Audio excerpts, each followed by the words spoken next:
Hello bachcho, let's read this question, and the question says assertion statement H2O2 is a linear molecule, and reason statement each oxygen is sp hybridized. You have to tell both A and R are true and R is the correct explanation of A. Both A and R are true but R is not the correct explanation. A is true but R is false. A is false but R is true. Both A and R are false. First of all, the key concept for the question is the structure of H2O2. सबसे पहले हम समझेंगे H2O2 का structure कैसा होता है. तो H2O2 का स्ट्रक्चर देखने के लिए हम ऑक्सीजन की अगर कॉन्फ़िगरेशन देखें, it is 1s2 2s2 2p4. तो यहाँ पर हम 2s और 2p अगर ड्रॉ करें,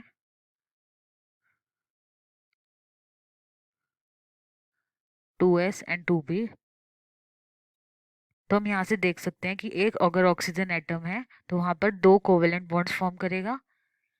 तो ये दो अनपेयर्ड इलेक्ट्रॉन्स जो 2p में है इसके पास, वहाँ पर वो एक बॉन्ड इलेक्ट्रॉन के साथ शेयर करेगा और एक बॉन्ड हाइड्रोजन के साथ शेयर करेगा, हर एक पर्टिकुलर ऑक्सीजन एटम. और दो यहाँ पर आएंगे उसके पास लोन पेयर्स. यानी कि यहाँ से हम हाइब्रिडाइजेशन बता सकते हैं हर एक ऑक्सीजन एटम की होगी sp3 हाइब्रिडाइज्ड.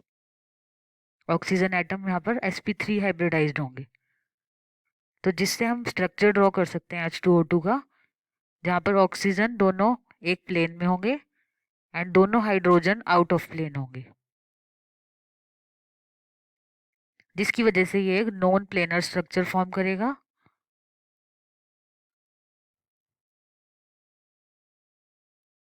और हर एक ऑक्सीजन एटम पर sp3 हाइब्रिडाइजेशन होगी एंड हर एक ऑक्सीजन के पास दो लोन पेयर्स भी होंगे.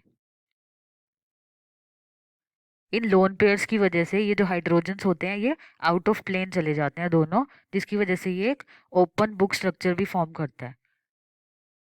ये स्ट्रक्चर को हम ओपन बुक स्ट्रक्चर भी बोलते हैं.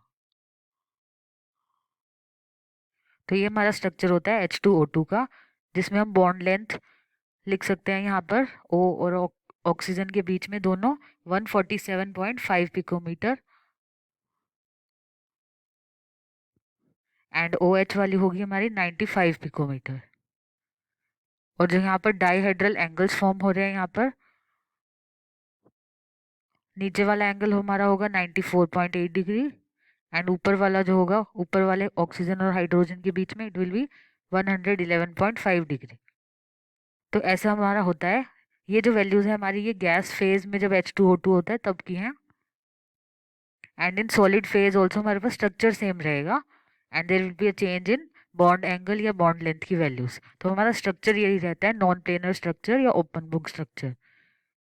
तो हमारे पास जो असर्शन स्टेटमेंट गिवन है H2O2 इज लीनियर मॉलिक्यूल, तो ये लीनियर मॉलिक्यूल नहीं है, it is a non planar structure and each oxygen is sp hybridised. वो भी हमारी रॉन्ग स्टेटमेंट है. तो हमने देखा है कि ऑक्सीजन sp3 हाइब्रिडाइज्ड होते हैं.